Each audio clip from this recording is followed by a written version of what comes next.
wanna touch your life. I wanna be the change. I'm gonna shine my light. I'm gonna make a difference. Touch your life. Be the change. Shine my light. And make a difference. You're the one to make the world a much better place. You're the one. We're touching. You're the one. Touching. Hello, Nigeria, and welcome to Season 2 of Airtel Touching Lives.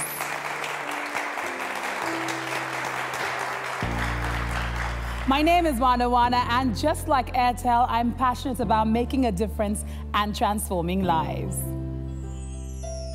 Season 1 was very successful, with Airtel making a real difference and touching the lives of millions of people, setting an example for us here in Nigeria.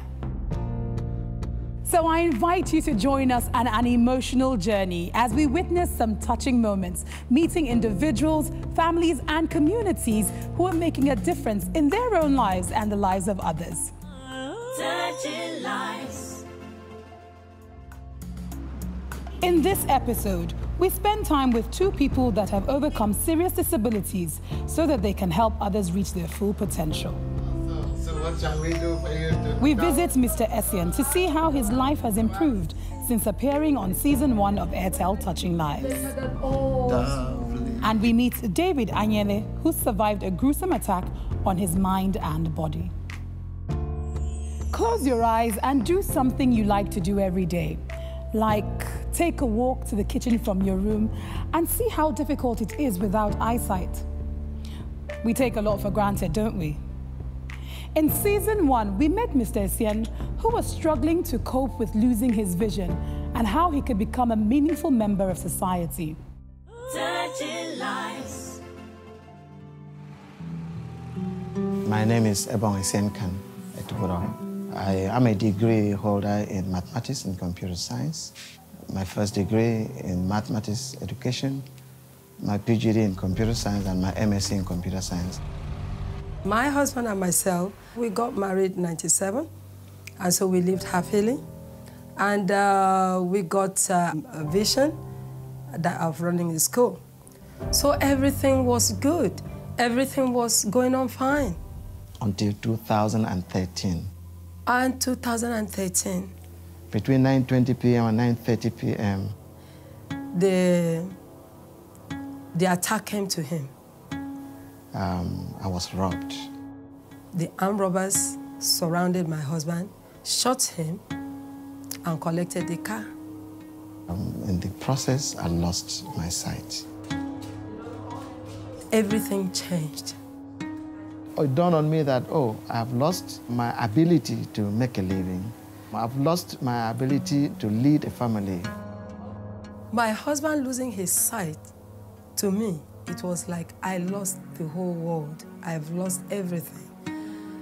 And because I could not imagine how he was feeling, and I tell you, I do close my eyes to feel what he's feeling. And I could not imagine why he should experience that.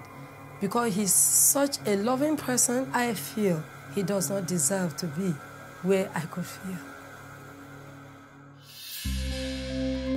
It is my greatest wish, it is my desire to get back into software development, to get up and running with the Braille system. I would like to assist the community of the blind. I would also like to be able to fend for my family as I used to before I lost my sight. That would be a very good help. He has not given up even a bit of his strength. I can still lead because I was made to be a contributing member of the society. I think everyone is welling up in the studio. To go through that kind of trauma and still want to give back is nothing short of inspiring. But I just want to let you know that Airtel has been listening to you, and they want to support you in this next journey, this next phase of your life. So they want to give you some things that are going to help you in that journey. So Airtel is going to give you object identification scanner. Wow, that's incredible. The speech software. An American cane guide. Wow. And a brand new laptop.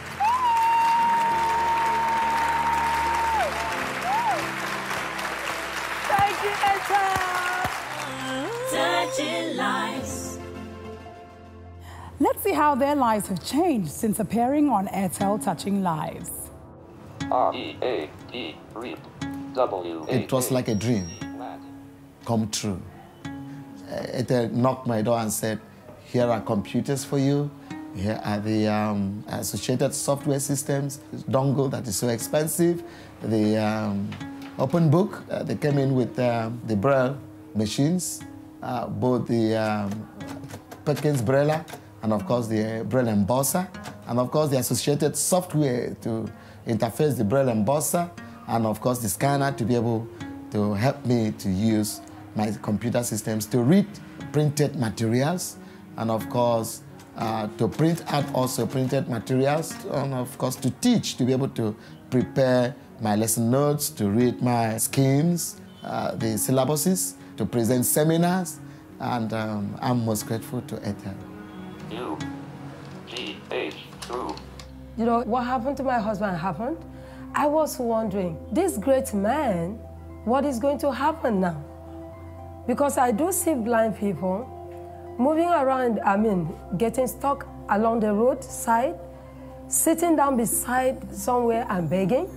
And I could not imagine that my husband could ever be among those. These were things that were out of my mind, that could be reachable, that could be accessible to me.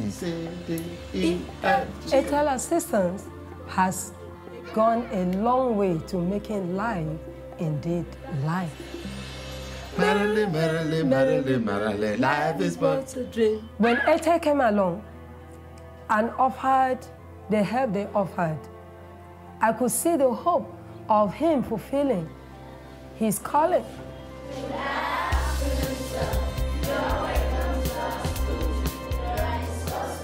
Airtel made it possible that I could teach once again. It was unimaginable that that could be made possible. And for me, I'm back again, I'm alive.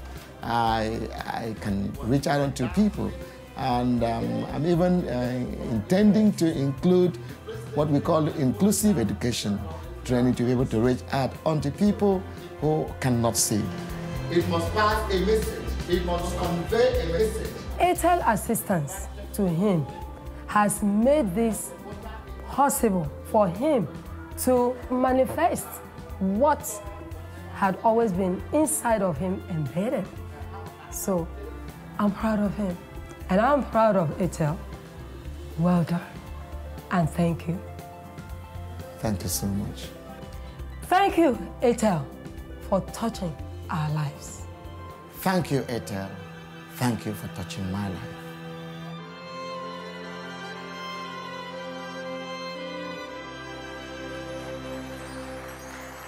Wow, what an amazing story. One of hardship and certainly one of determination. I feel incredibly honored and proud to be a part of the Airtel Touching Lives team. Touching lives. Coming up after the break, we meet a man who survived against all odds and is assisting disabled people reach their full potential. Touching lives. Imagine being brutally attacked and thinking you were going to die by being burnt and hacked to death. Wouldn't you lose all hope? David Anyele overcame a terrible situation and has become an inspiration to us all, a shining example of the greatness that is possible for all Nigerians. Let's take a look at his story.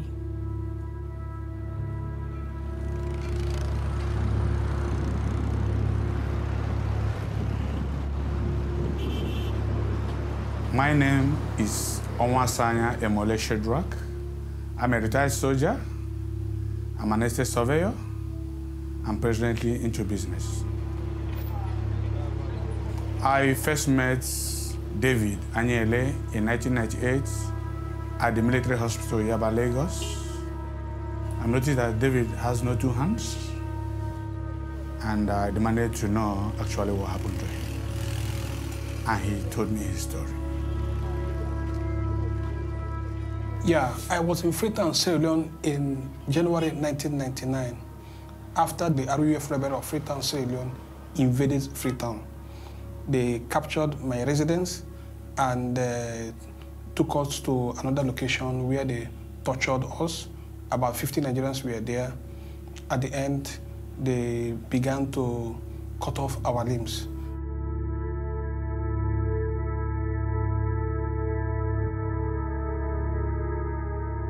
They said any attempt for me to resist, that they are going to open fire on me and shoot me. The people who were there were between 11 and 14 years children who were holding this AK-47. And while I tried to continue with the negotiations, they kicked me to open fire. It was then that I positioned my left hand and I asked them they can cut it. So they macheted this and cut it.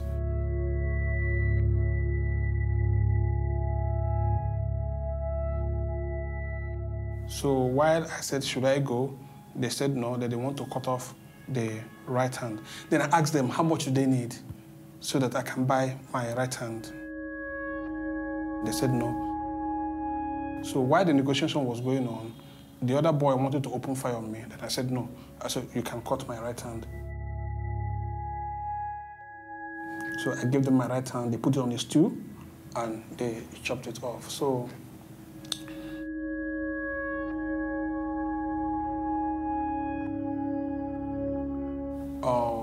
why the pain and agony was going on, I started praying and asking God to help me.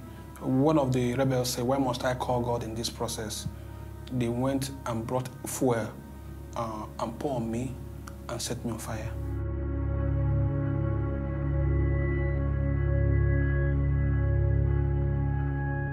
The situation during the period of the torture was excruciating.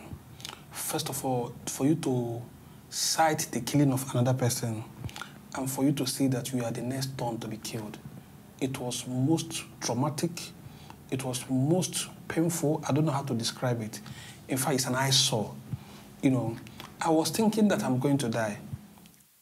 I never believed that I can go to the valley of the shadow of death and come out. It is a miracle. And it was while the fire was blazing that the commander came and said they should off the fire and asked me to go and show my condition to the Nigerian government.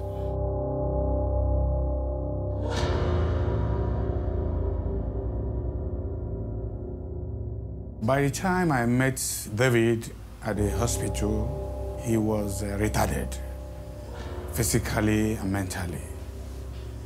Nobody really gave him hope because he began to wonder at his age, how would he survive? Those that have hands, have legs, find it difficult to survive in our economy in Nigeria.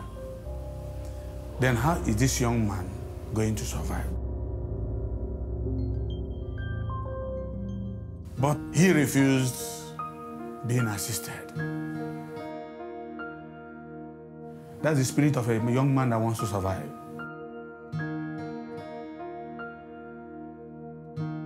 I remember one day he called me on the phone and he said, Emole, no one is immune to disability. That is the driving force of the young man you are seeing today, David Anyele. David is a loving man, a kind man. He loves his children so much. He loves me, the wife, and he's a passionate man. He loves even people around us too. He's a kind man.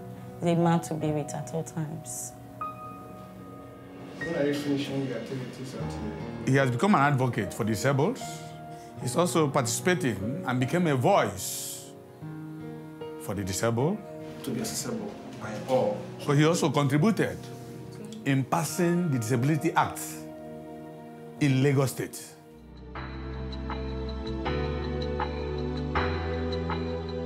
My husband is, I've never seen the kind of person before.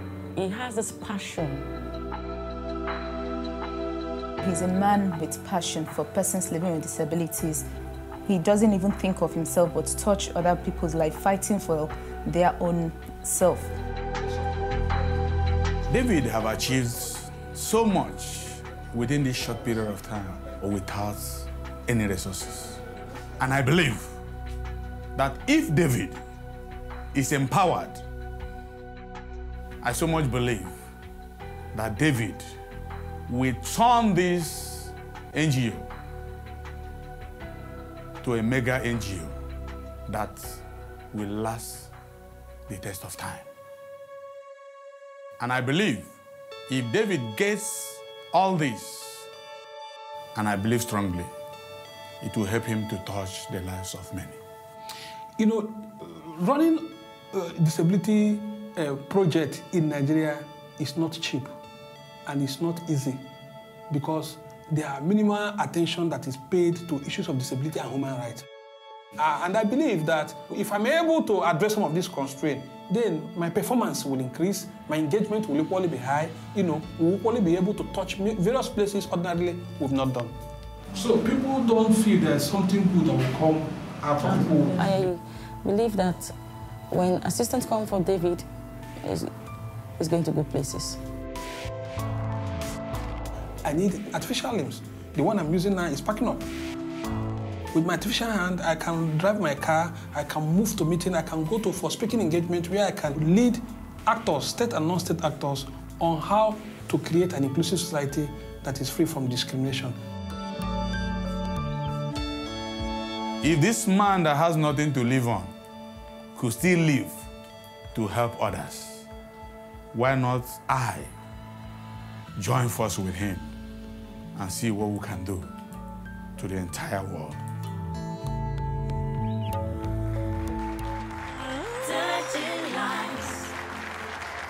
Wow, such a moving story to see a man go through so much only to dedicate his life to helping others. After the break, we'll have David Anyele right here in the Airtel Touching Lives studio. Don't go anywhere. Touching Lives. Welcome back to Airtel Touching Lives. Join me as I welcome my guests, David, Anne, and Emily. Welcome to the program. Thank you so much for being here, and thank you for just being inspiring, full stop. The first thing I want to ask you, David, is what is the thing that helped you get through all of those difficult moments? I'm so honored and privileged to have, you know, good family, friends, the likes of Emole. You know, God gave me a new set of friends. I always say, for you to overcome your challenges, you need spiritual renewal. If you are renewed in the spirit, then the outward will be much more easier. So I was renewed in my spirit.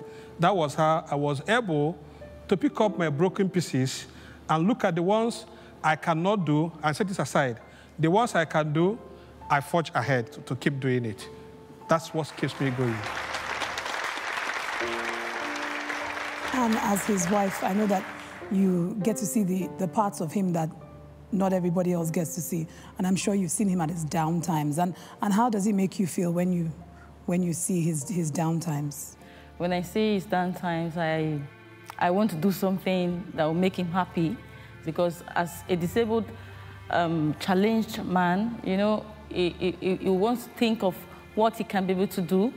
And if he cannot do those things, he'll feel so bad. So if he's on that times, you try to make him happy. David, I mean, despite living with a disability, I can only imagine how difficult that is in itself, especially when you were fully abled before. How are you dealing with the emotional and psychological aspects of things? Because we can't deny that that exists. Yeah, it exists. It's hurting, it's painful, but I try my best not to allow it to overwhelm me. When it is painful, when it's time for me to cry, I cry. If it's time for me to laugh, I laugh. If I stay in an environment that is too hostile for me, due to attitudinal issues from people, I avoid such crowd. I don't stay in an environment where people bring me down. I stay where people appreciate my value so that I can be able to live and be all I want to be. How important has love and support been in helping you, both healing and just being able to carry on doing the things that you're doing? Love from, friends and family members. Let me tell you what happened. None of my family members came to see me. But the day my uncle came, he asked me, what did I do that led to my limb loss? I said, I did nothing. He said, are you sure? I said, yes, I didn't do anything. He said, for the fact you didn't do anything, I'm going to do everything within my reach to make sure you are rehabilitated. That statement, my family accept my condition. And I want to use this opportunity to tell people under the influence of this program that if you have a beloved one who is living with disability, all he needs from you is love and support. Not discrimination, not stigma, not isolation, not abuse, not negligence. Support.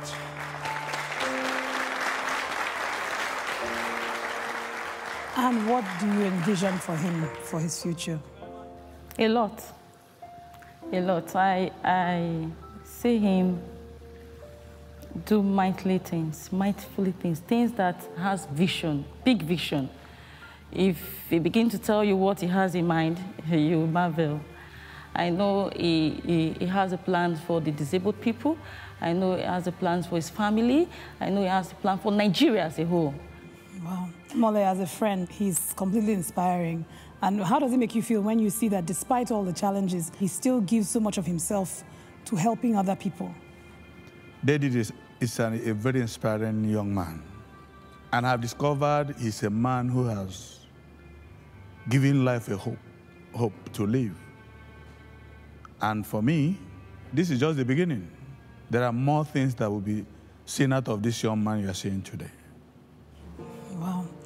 I was choking back tears when I was watching your story because I thought I'll be crying throughout the, speaking to you, but I'm just smiling because I've never met any human being like you before, filled with so much positivity and support and love. And I just want to say thank you. Thank you for just staying alive, for what you're doing for Nigerians, for Nigeria. Oh, my dear. Really? And I just want to say thank you. Thank you, ma'am. And I hope that you continue to do the work that you're doing. Thank you so much. And I'd like to thank your friends. And Molly, I'd love to thank your wife for support, for giving him the support that he needs to continue to do this amazing work that he's doing as well. And of course, we are all about touching lives here.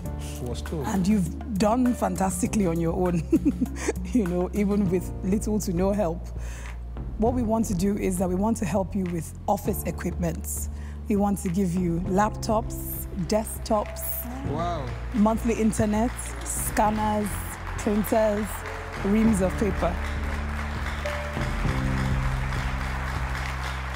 Thank you so much. Thank you. Thank you. I must thank you so much for this support. There is no amount of support that is too small for us because virtually everything we are doing stems from support from organizations like yours. So I really thank you so much for this support. It's going to go a long way to enhance our performance, to enable us to reach out to those ordinarily we cannot reach. I thank you so much. We are grateful. Thank you so much for being on the program. Thank you for inspiring Nigerians, for the work that you're doing, for not giving up hope. I just want to say I appreciate you. Thank you. Thank you. Thank you. We are grateful. Wow, what a way to start off season 2 of Airtel Touching Lives. If that isn't inspirational, I don't know what else is. Just imagine you going through so much, yet still taking your pain and using that to transform other people's lives.